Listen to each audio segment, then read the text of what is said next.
Hello बच्चों, कैसे हो आप लोग। ईडू टीच में आपका स्वागत है। आज हम क्लास 8 का साइंस पढ़ाने जा रहे हैं। जो पहला एक्सरसाइज है दहन और ज्वाला। ठीक है, तो हम लोग जानते हैं पहले चैप्टर के बारे में। आपको पता है जैसा कि पहले हम चैप्टर के बारे में थोड़ा सा समझाने के बाद ही क्वेश्चन आंसर पे जाते हैं।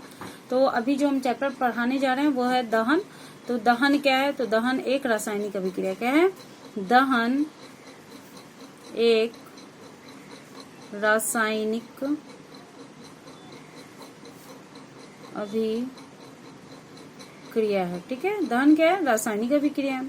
ठीक है, इसमें तीन चीजों का होना बहुत ही आवश्यक होता है। वह है, पहला चीज हो गया, तीन चीजों की आवश्यकता होती है। एक तो कोई भी वस्तु तभी जलेगा जब उसका ज्वलनशील पदार्थ उसमें होगा ना। तो पहला क्या हो जाएगा?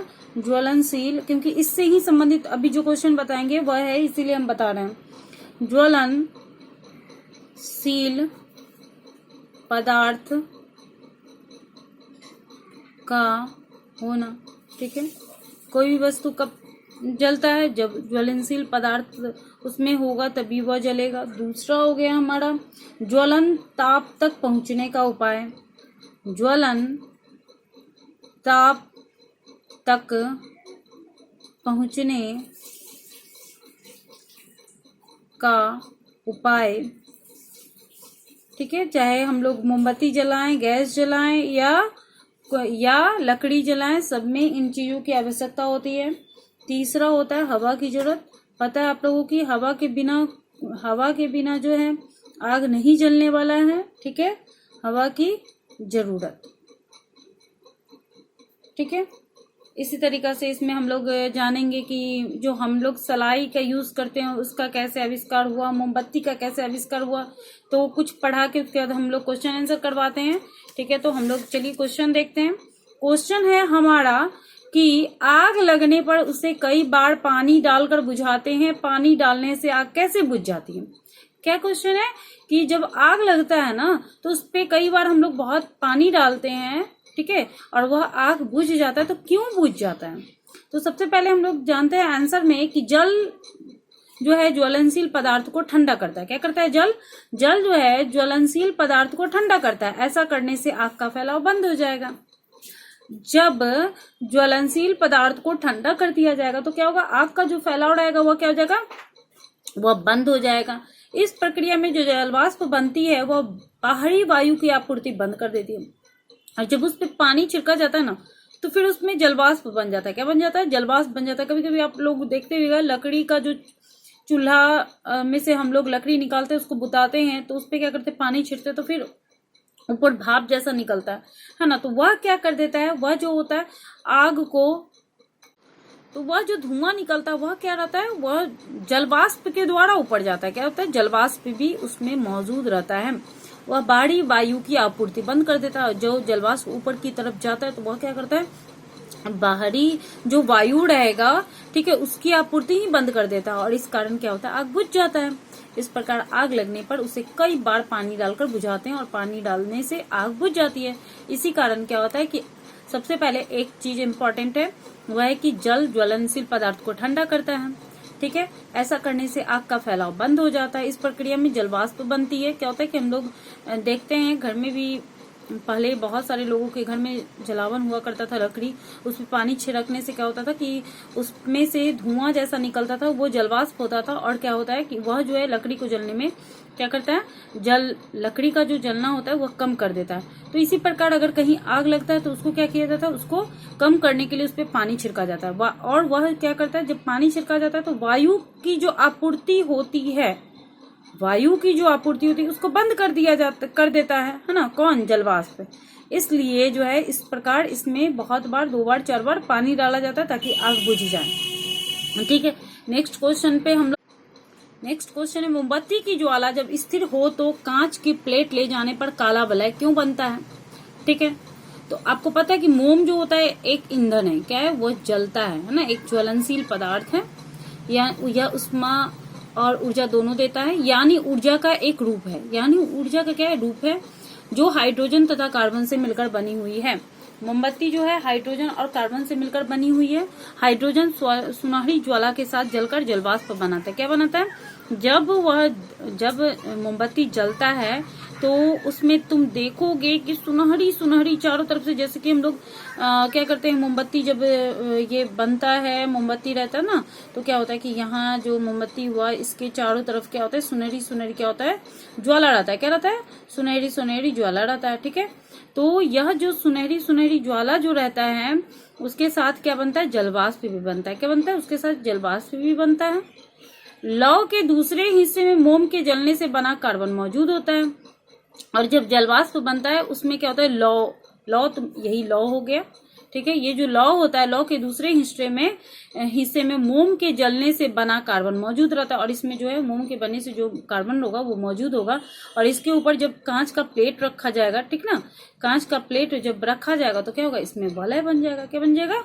वलय बन जाएगा। ठीक है, तो इस तरीका से क्या होता है कि लौ के दूसरे हिस्से में मोम के जलने से बना कार्बन मौजूद होता है, जिसके कारण कांच के प्लेट ले जाने पर काला वलय बनता है। ठीक है, फिर से समझ लेते हैं हम एक दो बार इसलिए समझा देते हैं ताकि अगर आप लोग एग्जाम में जाइए तो अपने क्वेश्चन को छोड़िए नहीं, और हो सके तो घर पे एक दो बार लिखने का प्रैक्टिस कीजिएगा, क्योंकि अभी का बेस स्ट्रांग होना काफी जरूरी होता है। यही आपको कल के डेट में काम भी आता है। ठीक है, मोम एक ईंधन है। मोम क्या है? ईंधन है, यानी ऊर्जा का एक रूप है। यह किससे बना हुआ है? तो यह हाइड्रोजन तथा कार्बन से मिलकर बनी होती है। इसमें एक सुनहरी जो होती है ज्वाला के साथ यह जो जब जलता है तो एक सुनहरा टाइप का बड़ा खूबसूरत लगता है ये देखने में, और इससे क्या होता है, जलवाष्प भी निकलता है। जो लौ निकलता है इसमें कार्बन मौजूद होता है। क्या मौजूद रहता है? कार्बन मौजूद रहता है, और जब इसमें प्लेट रखा जाता है तो उसमें वलय बन जाता है। क्या बन जाता है? वलय बन जाता है। अब एक चीज और याद रखना कि एक माइकल फैराडे नाम का व्यक्ति था, वो वैज्ञानिक था।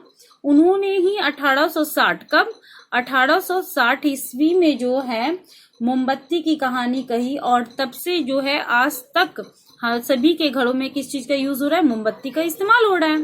ठीक है, देख लो फिर से हम लोग बताते हैं कि एक वैज्ञानिक थे, उनका नाम था माइकल फैराडे। क्या नाम था? Michael Faraday. ठीक है, फैराडे ने 1860 ईस्वी में लोगों को मोमबत्ती की कहानी बताई, मतलब लोगों को मोमबत्ती के बारे में बताया। इसके पहले लोग मोमबत्ती के बारे में नहीं जानता था, है ना, क्योंकि मोमबत्ती क्या होता है, मोम जलता है और वह उसमें जो है हाइड्रो और कार्बन रहता है, जिसके कारण इसका जो लाइट रहता है वो बहुत उस समय के लिए बहुत ही खास था। ठीक है, और तब से लेके आज तक जो है मोमबत्ती का इस्तेमाल घरों में होते आ रहा है। ठीक है, तो नेक्स्ट क्वेश्चन है, अगर किसी दुर्घटना में कोई व्यक्ति आग की चपेट में आ जाए तो उसे बचाने के लिए कंबल में लपेट दिया जाता है, ऐसा क्यों है? तो आपको हम पहले भी बताए थे कि दान एक रासायनिक अभिक्रिया है जो जलता है, और इसमें 3 चीजों की आवश्यकता होती है। एक होता है ज्वलनशील पदार्थ का होना, ठीक है, दूसरा होता है ज्वलनताप पर पहुंचने का उपाय, और तीसरा होता है हवा की जरूरत। अगर कोई व्यक्ति किसी दुर्घटना में आग लग जाती है तो उसे बचाने के लिए कंबल में लपेट दिया जाता है, क्योंकि वहां हवा नहीं पहुंचे। क्या नहीं पहुंचे? हवा नहीं पहुंचे। ठीक है, तो क्वेश्चन पे आते हैं हम लोग। इसके कारण जब लपेटा जाता है तो वहां पे हवा का संपर्क नहीं होता और वो व्यक्ति क्या होता है, बच जाता है। तो आते हैं हम लोग, देखो हम इसको समझाते हैं, फिर इसका जो आंसर लिखाए हुए रहते हैं उसको भी समझा देते हैं, ताकि आप लोग इसको क्या करो, नोट भी कर लो, और फिर आप अपने तरीके से भी आंसर लिखो। क्योंकि वहां पे एग्जाम में यह नहीं पूछा जाता है कि आप किताबी शब्दों में आंसर दो, वहां पे यह मतलब क्वेश्चन पूछा जाता है कि आप अपने शब्दों में आंसर दो। तो आप लोग कोशिश करो कि खुद के शब्दों में आंसर लिखो, ठीक ना। चलो, और याद भी करो, कोई व्यक्ति आग की चपेट में आ जाए तो उसे बचाने के लिए कंबल में लपेट दिया जाता है, क्योंकि साधारणतः जलना एक क्या है, रासायनिक प्रतिक्रिया, जिसमें 3 चीजों की आवश्यकता होती है। ज्वलनशील पदार्थ का होना, ठीक है, ज्वलनशील पदार्थ का होना, ज्वलनताप तक पहुंचने का उपाय, और हवा की जरूरत। ठीक है, इस प्रकार कंबल में लपेट देने से शरीर जो होता है वह हवा के साथ संपर्क उसका खत्म हो जाता है, परिणाम स्वरूप बिना हवा के आग बुझ जाती है और लोग क्या होता है, बच जाता है। क्वेश्चन नंबर 4 है हमारा, कभी कभी जंगलों में अपने आप आग लग जाती है, ऐसा क्यों होता है? क्या क्वेश्चन है कि कभी कभी जंगलों में अपने आप आग लग जाती है, ऐसा क्यों होता है? ठीक है, तो सबसे पहले हम लोग जानते हैं कि जो पेड़ होता है क्या होता है, बहुत ज्यादा पेड़ रहेगा जहाँ पे, तो क्या होगा, जब सूर्य का प्रकाश पड़ेगा तो क्या होगा कि इसके कारण पेड़ जितने भी पेड़ होंगे वो क्या होगा, इसका टहनी सब होता है ना जंगलों में, ठीक ना, तो एक दूसरे से क्या होता है कि ये टकरा जाता है और टकरा के क्या होता है धुआं के रूप में ये जो होता है क्या होता है आग के रूप में निकल जाता है, ठीक है। तो और जब आग निकलता है तो पूरा जितना जंगल होगा वहां पे क्या होगा, आग लग जाएगा, ठीक ना। तो कि कभी कभी जंगलों में अपने आप आग लग जाती है। क्यों लगती है भाई? क्योंकि गर्मी के मौसम में बहुत अधिक गर्मी पड़ने पर कुछ स्थानों पर जहाँ सूखा हुआ घास रहता है ना, क्या रहता है, सूखा हुआ घास रहता है, उसमें अपने आप आग पकड़ लेता है, ठीक है। क्या होता है, अपने आप आग पकड़ लेता है, क्योंकि एक दूसरे में क्या होता है, घर्षण होता है। क्या होता है, घर्षण होता है। बोले कि इसमें बहुत सारा पेड़ भी टकराने से, जब एक टहनी दूसरे टहनी से टकरा जाएगा तो भी क्या होगा कि आग लग जाएगा, और वह जो आग है पूरे जंगल में फैल जाता है। तो आप यह भी दो टॉपिक हो गया कि गर्मी के मौसम में बहुत अधिक गर्मी पड़ने पर कुछ स्थानों पर सूखी घास में आग लग जाती है, जिससे पूरा जंगल आग की चपेट में आ जाता है। और दूसरा आप यह भी लिख सकते हैं कि क्या होता है कि जो गर्मी पड़ने से पेड़ जो होता है, पेड़ और पेड़ के बीच जितनी भी टहनियां होती है उसमें क्या होता है, घर्षण हो जाता है और उसमें आग पकड़ लेता है, जिसके कारण पूरे जंगलों में आग पकड़ लेता है, ठीक है। तो इसके साथ ही मेरा जो यह है क्वेश्चन 4 हम बताए हैं, फिर 5, 6, 7, 8 वो भी हम बता देंगे। मेरे वीडियो को देखने के लिए थैंक्स, और नए होइएगा तो सब्सक्राइब जरूर कर लीजिएगा, क्योंकि हम लोग इसी तरीका के वीडियोस लाते रहते हैं ताकि आप लोग को हम लोग अच्छे से अच्छा पढ़ा सकें। थैंक यू मेरे वीडियो को देखने के लिए।